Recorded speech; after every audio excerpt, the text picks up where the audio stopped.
welcome to Studio Nicole. I am Nicole, and I'm so glad that you're here. I am still and forever trying to catch up on the 100-day project. Um, I will admit that I'm struggling just a little bit with these 100 techniques, not because I don't love art journaling and not because these aren't great techniques, but it can be hard when you sort of like put yourself into a a particular path and then you really want to be doing something else.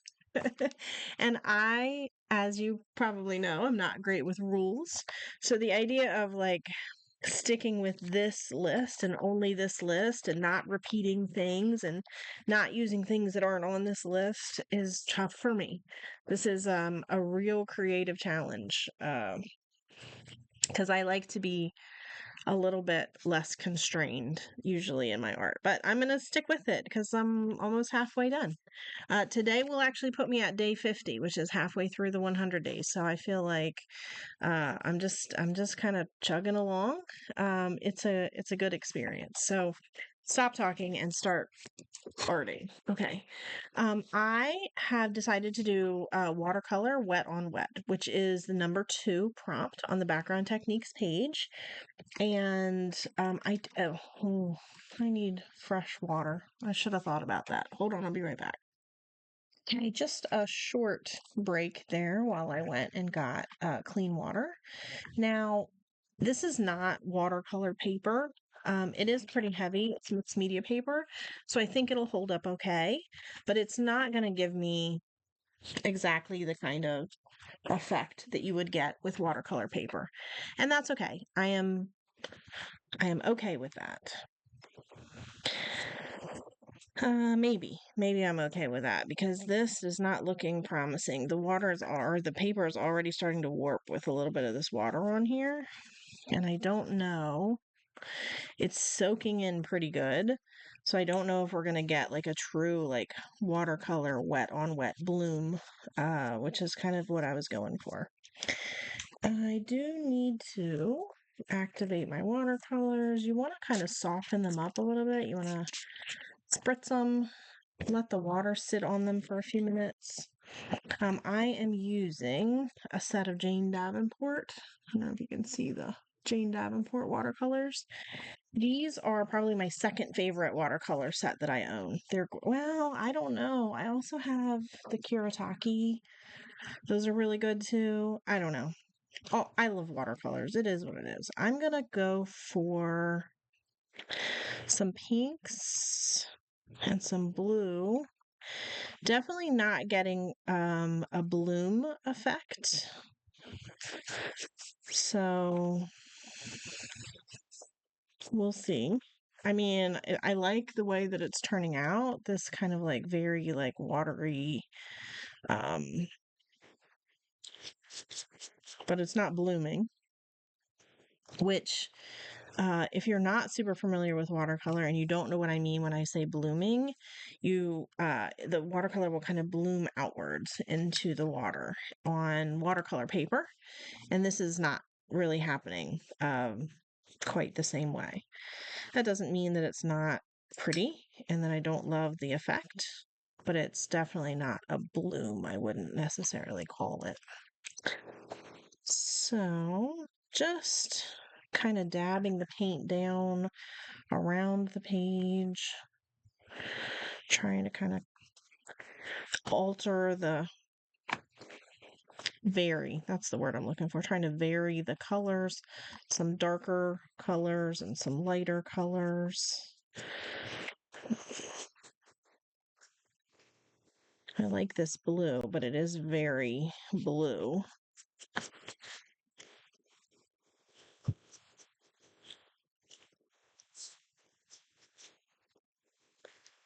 Trying to bring in some water.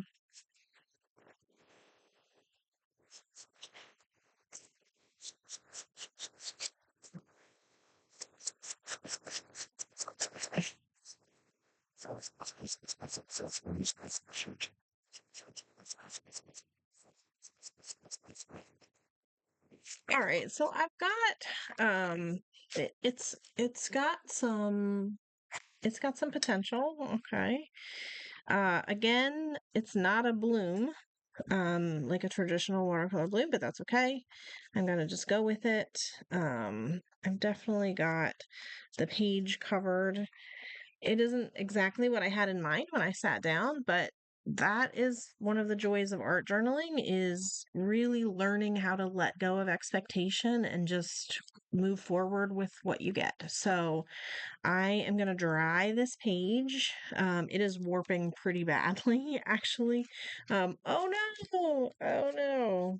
Yeah, see, maybe this is not the best paper for this project. Oh well. Oh well.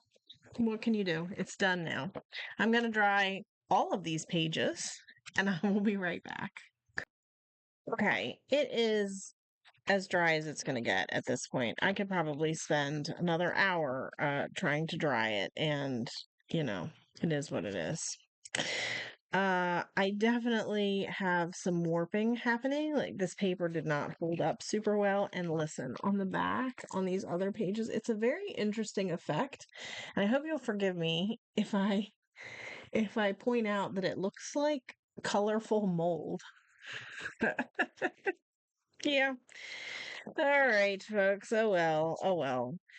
I wanted to do, what do I want to do next? I've got washi tape layering, dot clusters, stenciled lettering, and mandala center design. So, what do I want to do first? I think I want to do, hmm, I think I want to do the stenciled lettering. I decided to use this stencil because the letters are nice and big. Oh, something just fell.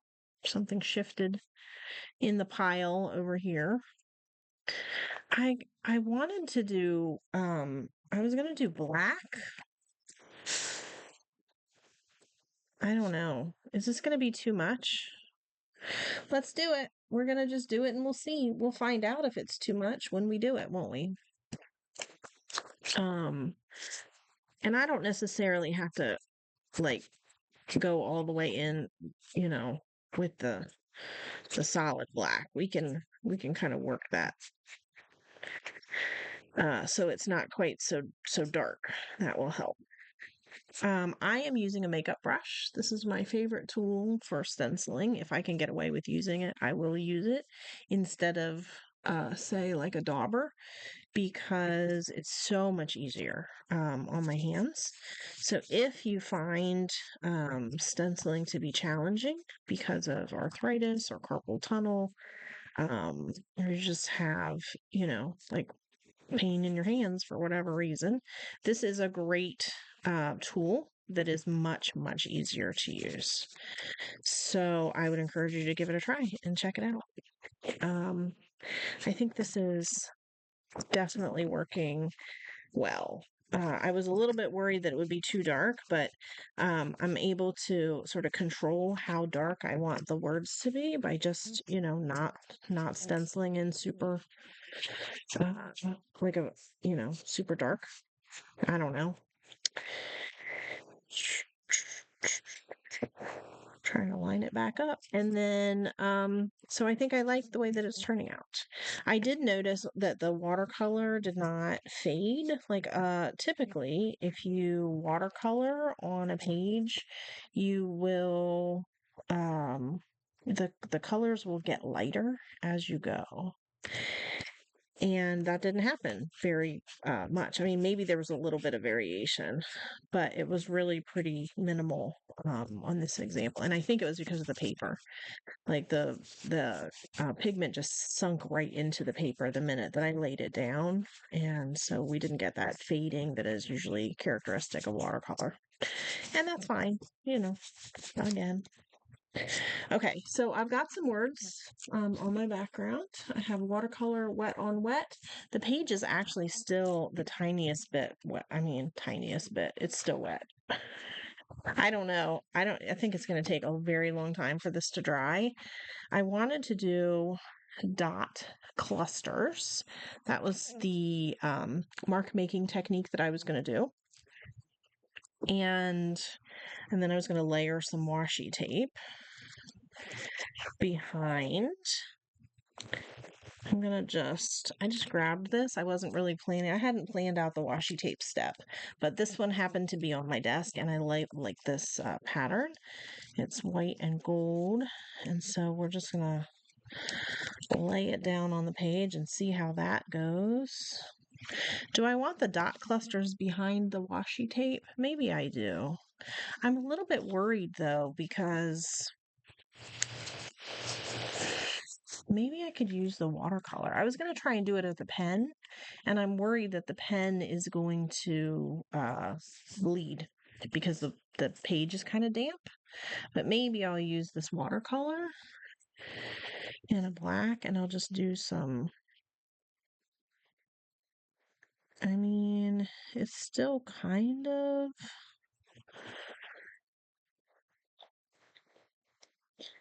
bleeding, but not too bad. I like the variation, how it gets lighter and lighter as you go. I do like that. You can't really see what I'm doing here, can you? Can you see the dots? So I'm going to do a few more of those elsewhere on the page. Start with some heavier dots, and then they get lighter.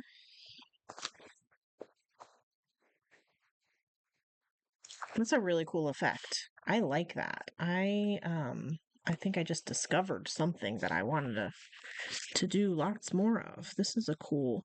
So because the watercolor is, heavy at first, the dots are darker, and it gives you just such a nice little like ombre, like where the dots just kind of fade out as you go out from the center.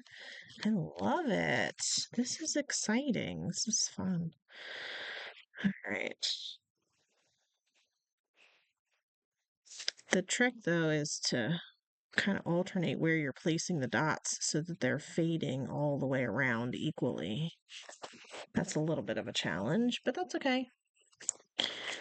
I'm getting it. I'm figuring it out.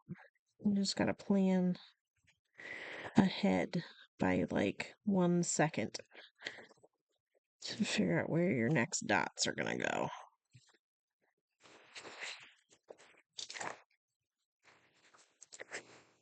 Hey, this is cool. So, how is everyone doing with the 100-day project? If you are doing it yourself, I would love for you to comment and let me know how you're doing. It can be difficult to keep up that sustained energy to continue to do a project for 100 days.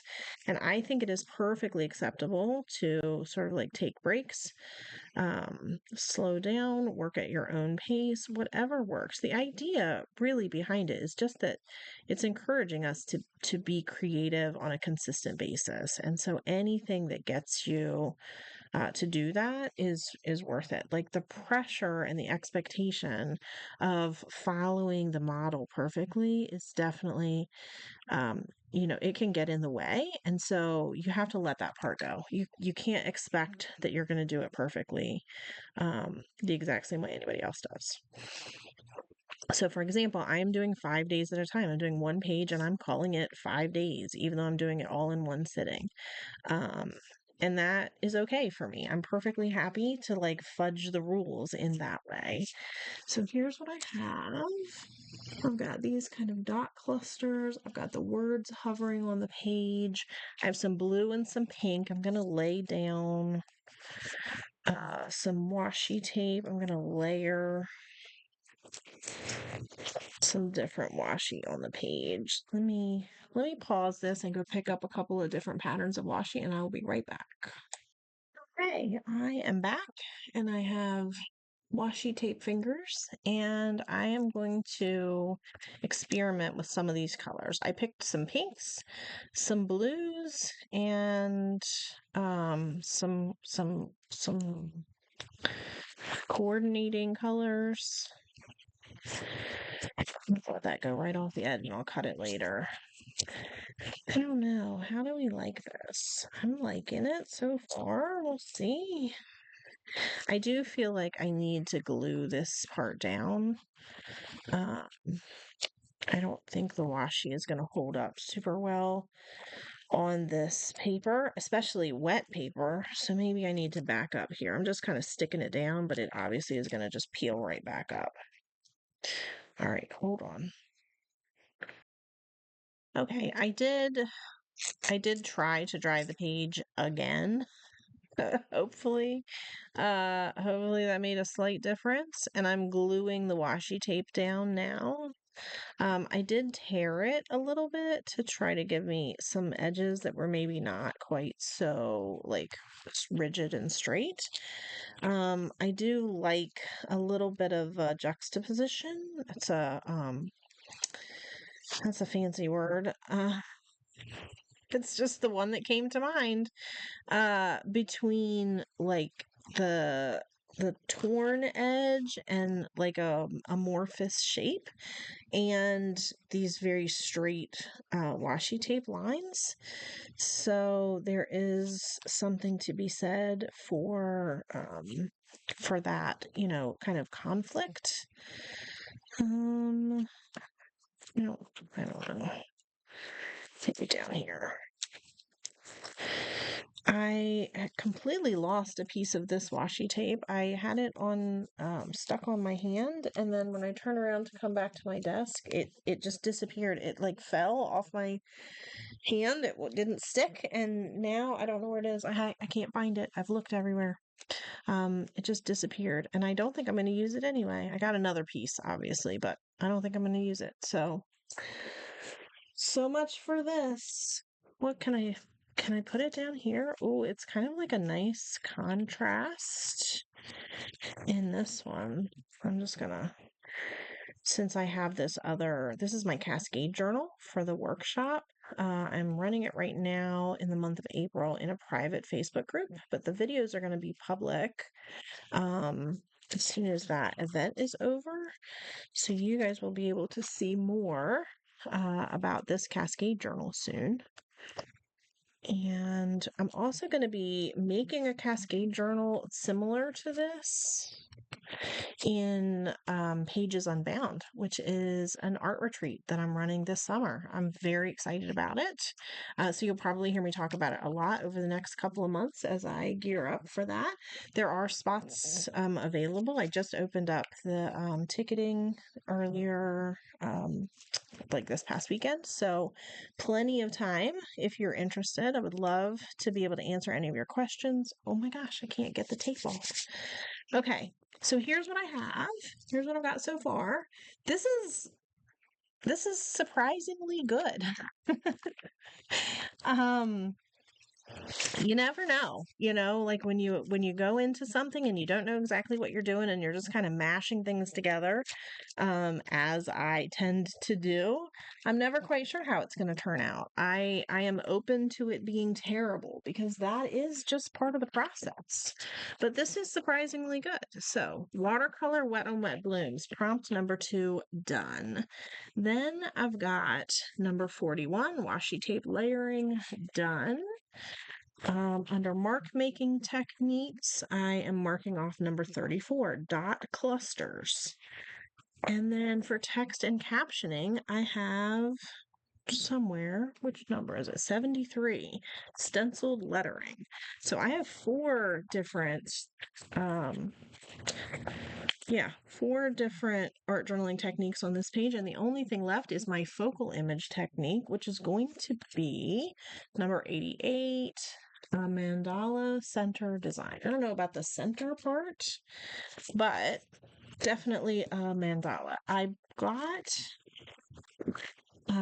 so initially I picked the mandala center design because I have this hand with the mandala on it that I peeled out of my Cascade journal. I just didn't like the way it looked on the page. I kind of ruined it with this gold over the white. I didn't like it, so I peeled it off and did something different. And now this is sitting on my desk, and I was like, ooh, mandala. But this is definitely not going to fly, right? So I did grab some stencils. I have a lot of mandala stencils. There are a lot of them out there, and I kind of love them. So I'm trying to find, oh, that's not. Trying to find a design that I really like. I like that one. I like that one. I like them all. I love mandalas. Oh, that one's pretty. This one might be it. Um, this one's also nice. You can see I just got these plastic ones not too long ago, and you can see that of the paper ones that I definitely have used them to death. They are falling apart. They've been painted over so many times. So definitely a recurring pattern for me. It's something that I love and I use it a lot. And now I have to decide. So far, I think this one was my favorite. I think that's going to be it. I think I'm just going to do it. I'm not even going to think too hard about it. Now, I want to use this lunar paste. I don't know if I want this color though. I'm not sure that this color is going to fly on the page, but I've got some other options. I have this pink, rosy cheeks. I have a purple, which would be an interesting crown me, and then I have a blue. No diving. Which color do we think? Do we want to go on this page? Like, I feel like these two are kind of already on the page. They're not going to add enough contrast. The purple would probably look really good with these colors. And this is too orange. I would like it. I wouldn't mind a gold paste. I wonder if I can just get like a gold texture. Do I have some stencil butter in gold? Hold on. Oh, let me close this. Hold on.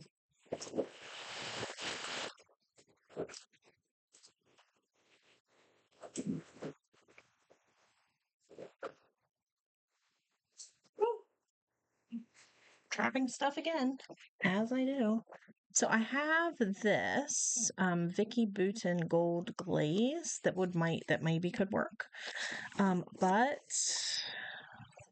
yeah, it's dried up. That is the downside of this kind of product, is that it does dry pretty solidly. We're done. That's a no. Okay. What do I want to do? Which one do I want to try? Do I want to just go with the blue? I think I'm just going to go with the blue. I don't want to spend too much time thinking about it. We're just going to go with it. This is such a pretty color. It's very shimmery and gold. Okay, I've got this palette knife, has lots of stuff on it.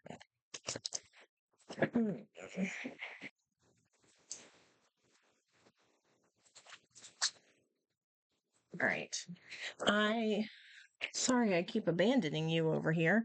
I just got myself a plastic palette knife that's clean because this one is not, it's got a lot of something, modeling paste or something kind of stuck on it. All right, where do I want this? It's kind of the focal image, but I don't want to do it like centered on the page. I never really like to center anything. I tend to follow the rule of thirds, which is a photography rule. I know I said no rules, but sometimes the rules have a place. The rule of thirds is a suggestion that says things are more aesthetic if you divide your page into thirds, both vertically and horizontally, and then you place your focal images on either the lines or the intersections, instead of like centered or yeah. So I think I'm going to kind of off center it a little bit to the right and off the page at the bottom. So I'm going to cover some of this washi tape that I just laid down. This is a little bit challenging because the page is not flat, because that watercolor really warped the page a little bit. So this is going to be a little bit of a challenge. I'm going to try to tape it down with some washi tape just kind of hanging around. It's always good for something. So, all right, so I've got hopefully that secured on the page. I'm going to use some of this absolutely gorgeous lunar paste. This is Simon Hurley. It's a Ranger product, and I'm going to try and press trying to press this down as much as I can onto the page so that it doesn't leak under the edges too much. The good news is that this lunar paste is very, it's easy to work with. It's not heavy or clunky. It's very smooth. But it's also not fluid, so it's not running.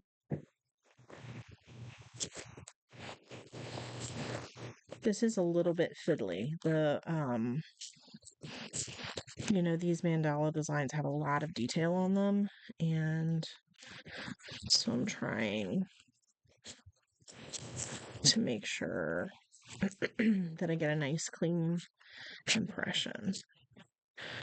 And I won't be too devastated if it isn't perfect, because it never is. So I'm prepared for that. But I do try to avoid, avoidable mistakes. And definitely not taking your time with a stencil like this is an avoidable mistake. So I'm going right off of the page with this. I want it to kind of just float right off the edge of the page, which is proving to be a little bit of a challenge because the stencil wants to lift up right here. It's hard to get coverage. All right. I think that has about got it covered, folks. Some of these little dots around the edges, I'm trying to make sure that I capture those. All right, this is the fun part, the reveal, right? Okay, let me clean off my palette knife over here.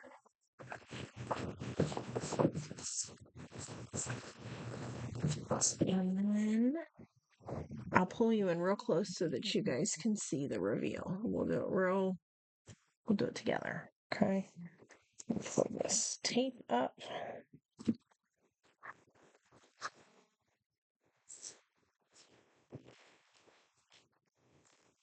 And are we ready? Is it wonderful? Is it terrible? What do we think?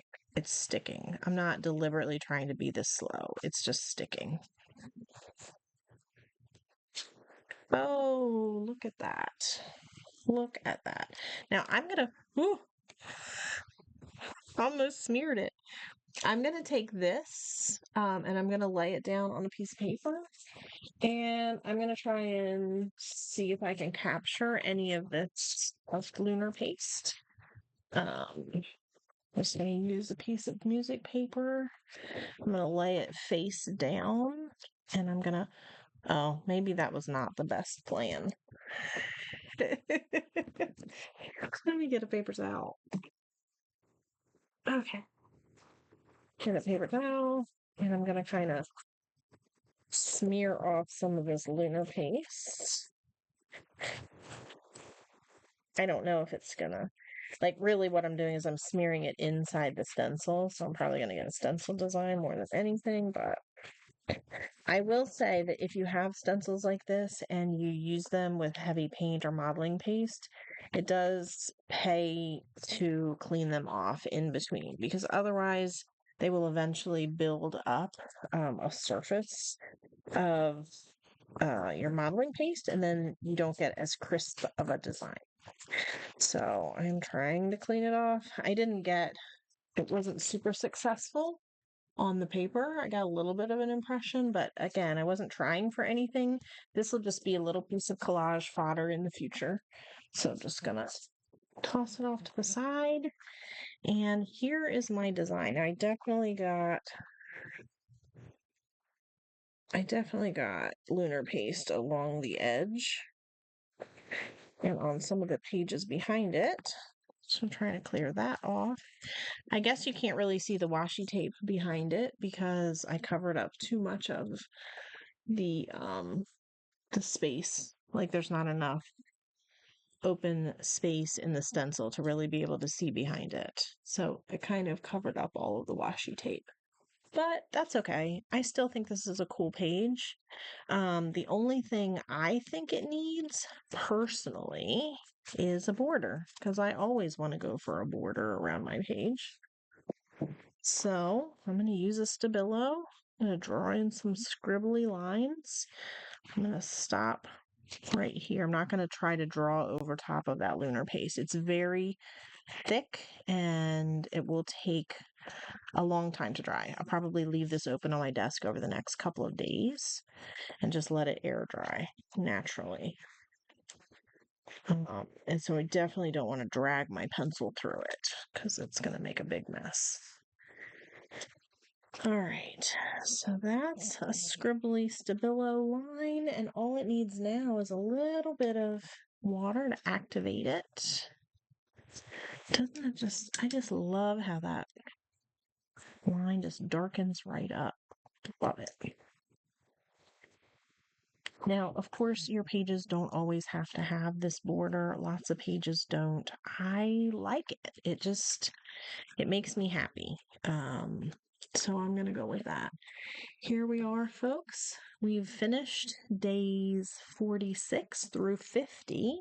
I'm halfway through the 100-day project, slowly catching up. I don't know that I'll ever get 100% caught up because I have lots of other projects going on, and that's okay if I don't. But, for posterity's sake, I'm trying to not get too far behind. Thanks so much for being here with me. Let me know in the comments if you are following along, if you're using the same series of prompts. I would love to see how you are interpreting them.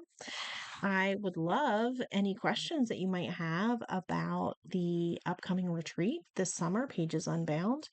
And of course, I would love it if you would like and subscribe and follow along and share my videos and comment and tell me how you like them. All of that engagement makes me happy. So thank you so much for being here with me, folks. I hope you have a great night, and I'll see you in the next video.